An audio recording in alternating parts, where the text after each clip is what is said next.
चलिए आज की इस हम वीडियो में लेक्चर 8 करने वाले हैं। अगर आप लेक्चर 7 नहीं देखे हैं तो इसका डिस्क्रिप्शन में लिंक दे दिया गया है, जाकर देख सकते हैं। सवाल नंबर हम 6 कर चुके हैं। आज के इस वीडियो में सवाल नंबर हम 7 करने वाले हैं।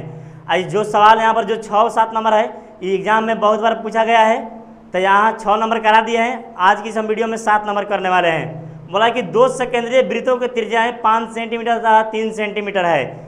बड़े वृत्त की उस जीवा की लंबाई ज्ञात कीजिए जो छोटे वृत्त को स्पर्श करती है। यानी दो सकेंद्रीय वृत्त, यानी दो वृत्त दिया है। कितना वृत्त दिया है? दो वृत्त दिया है। यानी एगो और दे दिया, यहाँ पर एगो इस यहाँ पर दे दिया। यानी दो सकेंद्रीय वृत्त, एगो वृत्त दे दिया, एगो और दे दिया। यानी दो गो वृत्त दिया है।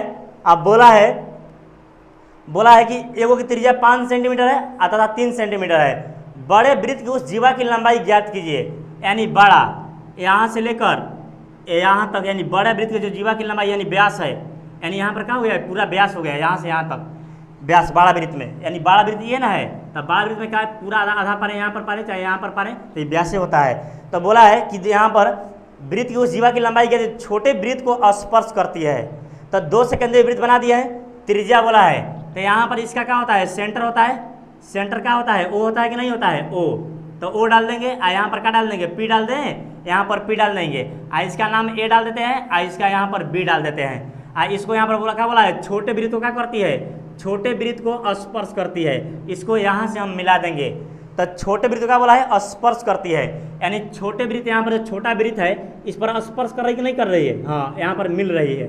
यानी छोटा वृत्त क्या कर रही है? यहाँ से चलकर छोटे वृत्त बने जा रही है, यानी स्पर्श कर रही है। तो वे बोला कि दो सेकेंडरी वृत्त होती है 5 सेंटीमीटर, एगो का दिया है 5 सेंटीमीटर। यानी दिया है कितना? यहाँ पर 5 सेंटीमीटर, यहाँ पर दिया है 3 सेंटीमीटर। यहाँ पर 5 सेंटीमीटर है, यहाँ पर 3 सेंटीमीटर। अब बोला है बड़े वृत्त की उस जीवा की लंबाई ज्ञात कीजिए। यानी ए बी, यानी यहाँ पर जो ए पी जो है किसके बराबर है? बी पी के बराबर है। जो ए पी भुजा है किसके बराबर है? बी पी के बराबर है। तब बोला है कि छोटे वृत्त को स्पर्श करती है। क्या करती है? छोटे वृत्त को स्पर्श कर रही है। लाइट कट गया है, हल्का देखते हैं।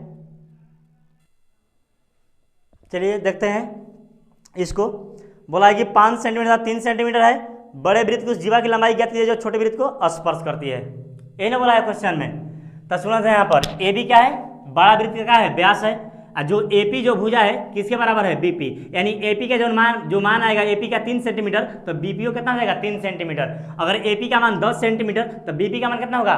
10 सेंटीमीटर। यानी जो ए पी है किसके बराबर है? बी पी के बराबर है। यहाँ पर त्रिज्या दिया है 5 सेंटीमीटर और यहाँ पर त्रिज्या कितना दिया है? यहाँ पर 3 सेंटीमीटर। यानी हमको निकालना है ए पी। तो यहाँ पर लिखेंगे कि समकोण त्रिभुज, लिखेंगे कि समकोण त्रिभुज।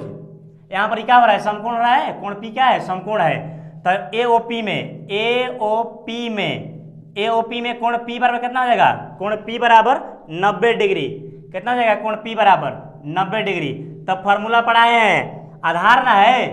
एपी क्या है? आधार है। तो हमको आधार चाहिए। तो आधार स्क्वायर बराबर क्या होता है? फॉर्मूला आधार स्क्वायर बराबर होता है कर्ण स्क्वायर माइनस लंब स्क्वायर। तो आधार स्क्वायर, आधार कितना है? एपी। यानी एओपी में लिए हैं तो एपी है ना आधार। यहाँ पर बी मत देखना, एओपी में लिए हैं तो एपी क्या हो गया? आधार। तो एपी स्क्वायर बराबर कर्ण कितना है? कर्ण ओए है, ओए कर्ण है।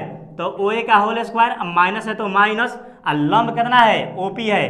तो ओपी का क्या हो जाएगा? स्क्वायर। तो एपी स्क्वायर बराबर ओए का मान कितना दिया है? 5 दिया है, तो 5 का स्क्वायर, माइनस है तो माइनस, ओपी का मान कितना दिया है? 3, तो 3 का स्क्वायर। तो एपी स्क्वायर बराबर 5 का स्क्वायर कितना होता है?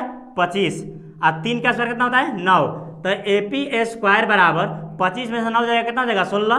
तो एपी बराबर स्क्वायर था तो यहाँ पर रूट चढ़ा देंगे 16, यानी स्क्वायर था, इसको स्क्वायर यहाँ पर इधर भेजेंगे तो रूट चढ़ा देगा। तो एपी बराबर 16 का वर्गमूल कितना होता है? 4। 16 का वर्गमूल कितना हो जाएगा? 4, यानी 4 सेंटीमीटर। एपी कितना गया? 4 सेंटीमीटर। और जब एपी 4 सेंटीमीटर तब बीपी कितना होगा? 4 सेंटीमीटर, क्योंकि जो एपी भुजा है बीपी के बराबर है। अब बोला है कि जो यहाँ पर जो बड़ा वृत्त है, यानी बोला है कि यहाँ पर जो इसका व्यास है छोटे वृत्त को क्या कर रहा है? यानी इस पर स्पर्श कर रहा है। तो यहाँ पर सुना, यहाँ पर लिखेंगे कि ए बी बराबर, बोला है कि बड़े, क्या बोला है सवाल में बोला है कि छोटे वृत्त को स्पर्श करता है, लेकिन बोला है बड़े वृत्त की उस जीवा की लंबाई ज्ञात करना है। बड़े वृत्त की उस जीवा की लंबाई हमको ज्ञात करना है। यानी जीवा कौन है? बड़ा वृत्त का। बड़ा वृत्त का जीवा कौन है? ए बी है। तो ए बी बोला है कि ए बी ज्ञात कीजिए। वही ना बोला है कि बड़े वृत्त की उस जीवा की लंबाई ज्ञात करना है। बड़ा वृत्त यानी बड़ा जो वृत्त है, यहाँ पर जो व्यास बन रहा है ए बी, उसी यहाँ पर लंबाई पूछ रहा है, इसी के लंबाई, ए बी का लंबाई। तो ए बी बराबर कितना हो जाएगा? ए बी बराबर, ए बी ले लिए हैं तो इसमें कौन भुजा है? ए बी लिए तो एगो ए पी है और एगो बी पी है। तो एगो ए पी आप प्लस कितना हो जाएगा? B P, A P plus B P. तो ए बी बराबर ए पी का मान कितना आया है? ए पी का मान 4 आया है। तो ए पी का मान 4 आया, तो लेकिन जो ए पी है किसके बराबर है? बी पी बराबर है, तो इहो 4 होगा। तो ए पी 4, तब बी पी भी कितना हो गया? 4। तो ए बी बराबर कितना आ गया? 4 कितना होता है? 8 सेंटीमीटर। 8 सेंटीमीटर। सवाल नंबर 7 भी समाप्त हो गया है। अब अगले वीडियो में सवाल नंबर हम 8 करेंगे। मिलेंगे अगले लेक्चर में। आज की इस हम वीडियो में इतना ही रखते हैं।